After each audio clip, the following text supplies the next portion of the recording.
you are in for a treat. We're at 00 Pie and Pub. They are a 50 top pizza, 2 years in a row. They're taking their inspiration from Tokyo with a commitment to mastery and art. You'll see it on the walls, you'll see it in the design of the food. Our owner went to Tokyo, Japan, and had an amazing, simplistic, minimalistic kind of experience, but was still enamored by the culture of just how Tokyo was, and birthed this whole concept of let's do a Neo-Neapolitan restaurant with Japanese influence. We use terms like shokunin, mastery of your craft, artisanal. So we're gonna find out what goes behind making such an amazing pizza and how they're doing it at such a high level. There's no such thing as perfect pizza, but there's a way to chase consistency. We just had fun. You know, we're kind of tying together pop culture, kind of this industrial style look. Meanwhile, pumping out our take on what classic Neapolitan pizza is,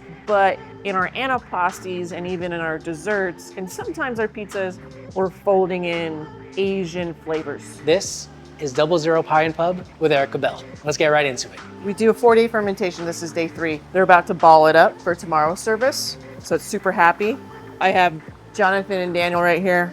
They're gonna break down these 2 bins. We doubled our dough par, all thanks to our 50 top nomination, recognition, and all the community supporting us. It's been really rad. These guys have double timed the work this morning. Great problems to have, super happy dough. We do a pulish. Then we do a 3-day bulk. So with that bulk, you're getting all the fermentation, all the gas, all the gluten's getting eaten up, which is giving you all that gas, which gives you that beautiful webbing inside. We're gonna ball it. It's gonna go back into the walk-in for another 24 hours, cold fermentation. We'll pull those trays out. We warm those trays up for about 2 hours, 3 hours, just depending on the ambient temperature in the front kitchen, and those go right into service. Yeah, our pulish is essentially like our concentrate. We do a nuvola, tipo uno, saccharoso. Different weights, obviously. Each flour contributes to different things. Of course, flavor, texture, color. Our dough contains 3 different types of caputo flour, but our pulish is only using 2. So of course, water, salt, yeast, nuvola, and tipo is in our pulish. So we do that mix, and then that sits overnight ambient. And then in the morning, my team, Daniel and Jonathan, or Chef Zach, that's in the front kitchen right now, they'll do the main mix. And that's when all 3 flours get added. Mix that down in our time frame, and then we bulk it, throw it right into the walk-in. Let that cold ferment for 2 days before it gets balled up. We're at 70% hydration, 312 grams per dough ball, 11 ounces. That gets us a 11 to 12 inch pie, 6 slices. Every morning we have ideally a 2-man team cranking that out.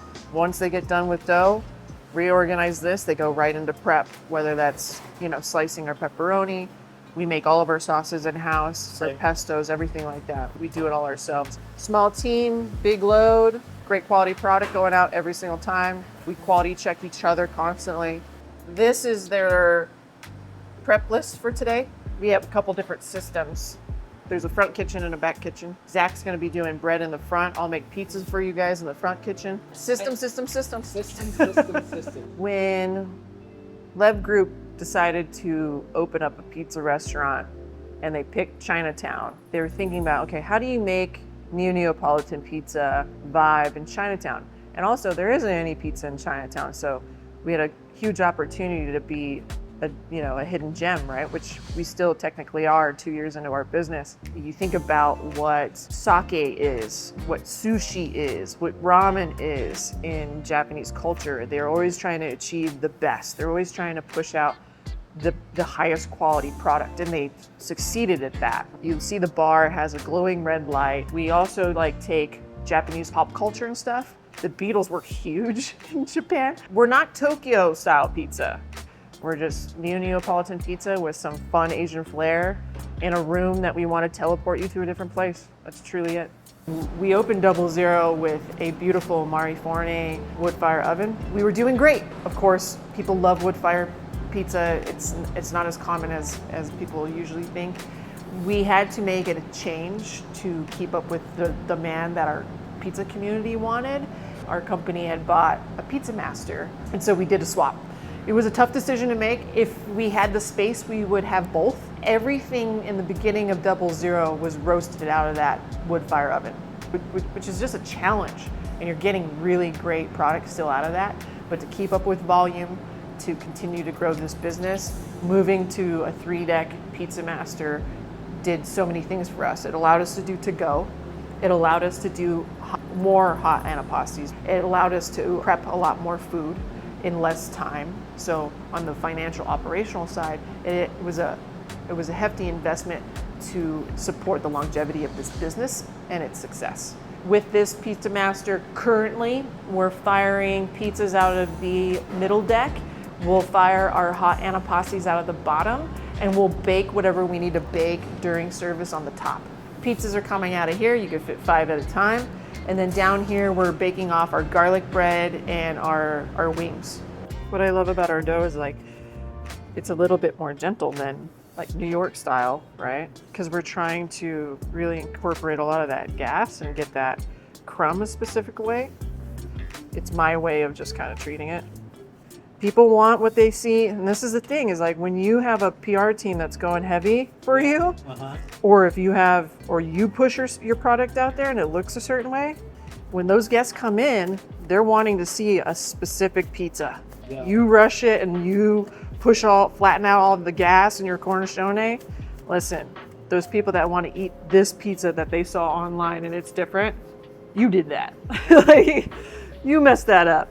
There's no such thing as perfect pizza, but there's a way to chase consistency, which will give you a result that is close to perfect for your style. I used to say a lot, I'm trying to move away from it after talking with John and a lot of my mentors of like, pizza's not supposed to be perfect. You know, pizza it's an inconsistent look of ingredients that when they come together, depending on what you're trying to achieve, give you a perfect experience, but it doesn't have to look perfect, you know? Italians make pizza that every bite is different and unique. Americans make pizza that every bite, or speaking for ourselves on the West Coast, every bite is kind of consistent. You're kind of building those perfect bites, you know? And when he said that, it changed my whole perspective because I think of consistency constantly, where Italians are just like, great ingredients, boom, pizza, eat it, right? This is our secret menu item, our Italian job. No sauce here. I'm dropping some Fiorda latte here. Then I'm gonna top it with some soppressata. We're gonna bake it, and then we're gonna add our sauces on top. Spicy salami. So I'm baking these at 720 because our oven's been really, really hot this morning since we cleaned it. What would you normally bake it at? 730. I'm watching my bottom. I'm watching my leoparding. I'm trying to get equal leoparding going on. And I don't want the color of my dough in between my leoparding bubbles to be too blonde while not overdoing my bottom. So I'm just looking for consistency here. And the other thing too is when I achieve the color that I like, am I getting this crunch, right? So like our dough right now, usually we have a lot bigger leoparding bubbles, but since it's kind of cooking a little bit hotter, we're still getting really beautiful color, still getting that texture, you know? You can feel the fluffiness under there, the bounce back is nice. So that's what I'm looking for. Hella crispy. We don't really like flop here, you know? We want that nice crispiness.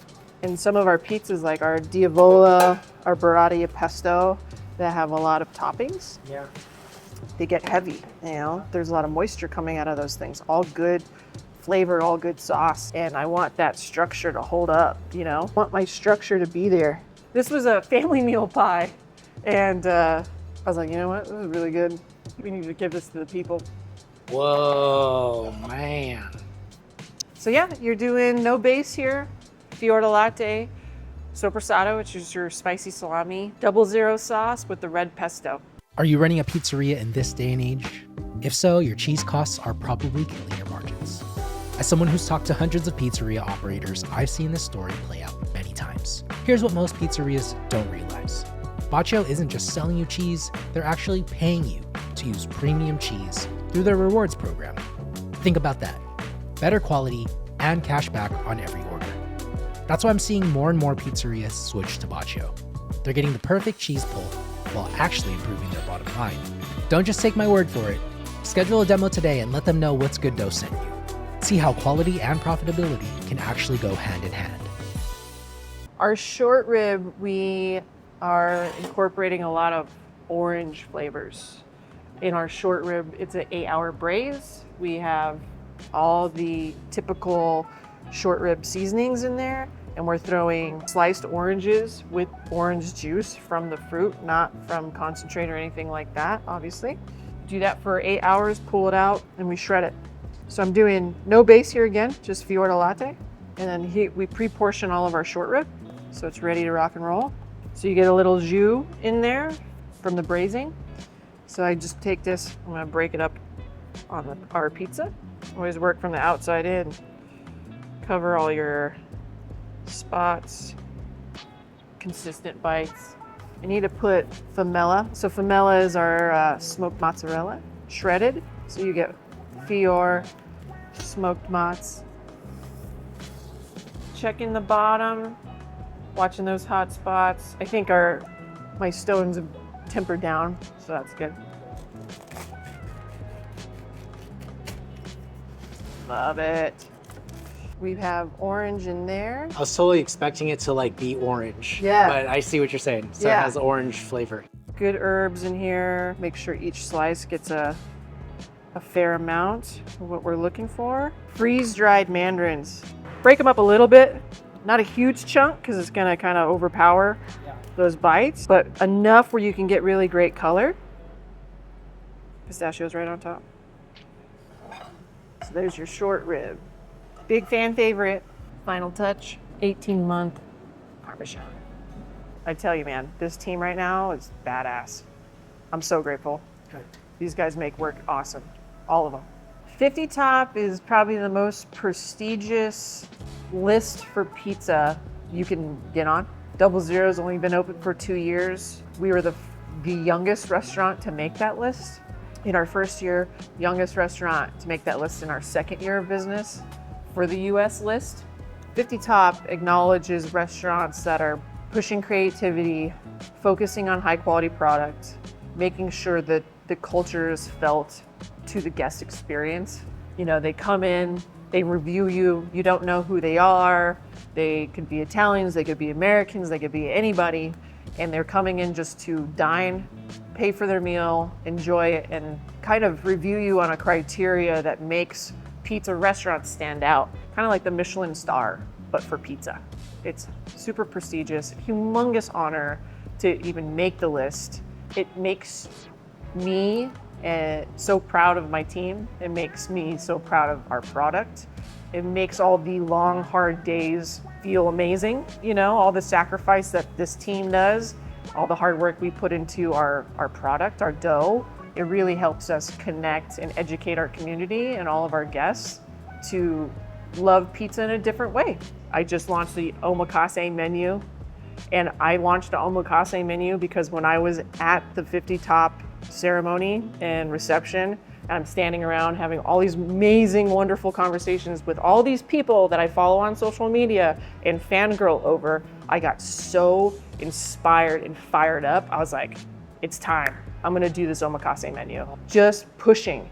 And I pumped out this omakase menu. I might be been a little bit bold, but I was like, all right, all the media is coming in to interview us. I'm gonna launch omakase for the media team.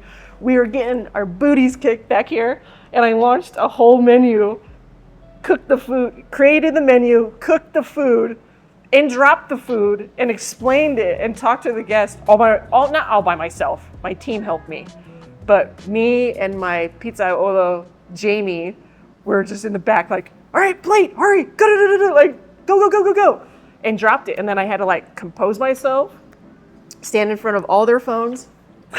All right, go ahead, tell us about omakase. And then be like, Okay, so this dish, and do the whole thing. And I wanted to cry at least 3 times. I was super uncomfortable. I was struggling with imposter syndrome. I was wondering if this is good enough. I was already in the middle of service doing this whole entire tasting menu with them, and I questioned everything. And 2 of my PR people were sitting there enjoying the meal, and Dale, my PR manager, is texting me all of these like things that everyone's sharing, and it's all positive. So all of that insecurity and stress that I did to myself paid off. It was paying off organically while they're eating it. Whether they had criticism for me or not, the fact that I did it and I pushed myself to do it made me better today. The guest experience is elevated more than we thought. Not because of placing 43 in the top 50, because all these minds are coming together, collaborating. To tie us back to like, well, how do you want to get on the 50 top list? Get the right people in the right places. I say that all the time. Right people in the right places. Find people that fuel you and fuel them, and you're going. And maybe this top 50 stuff fizzles out, but we're still gonna be proud of what we do. What's good dough? I was thinking about this last night. Dough has to be like your healthiest relationship. You gotta nurture it, you gotta communicate with it, you have to be disciplined, and you have to take very good care of it. And if you can manage those things and create a very healthy relationship with your dough program or your dough makers, that's good dough. And that's the foundation of all sorts of creativity. Make that dough produce consistency, and after that, you just open the door for creativity and collaboration and growth. That's good dough. Well, there you have it, our conversation with Erica Bell. This is rightfully earned. The pizza here is amazing. I had high expectations, and they definitely lived up to it. The complexity of everything is just so on key. And if you want to be inspired by another pizzeria in Las Vegas, check out this video right here with Solamente Pizza. They're also doing an airy crust that I think is one of the best in the game, not just Vegas. Check that video right now, and we'll see you there.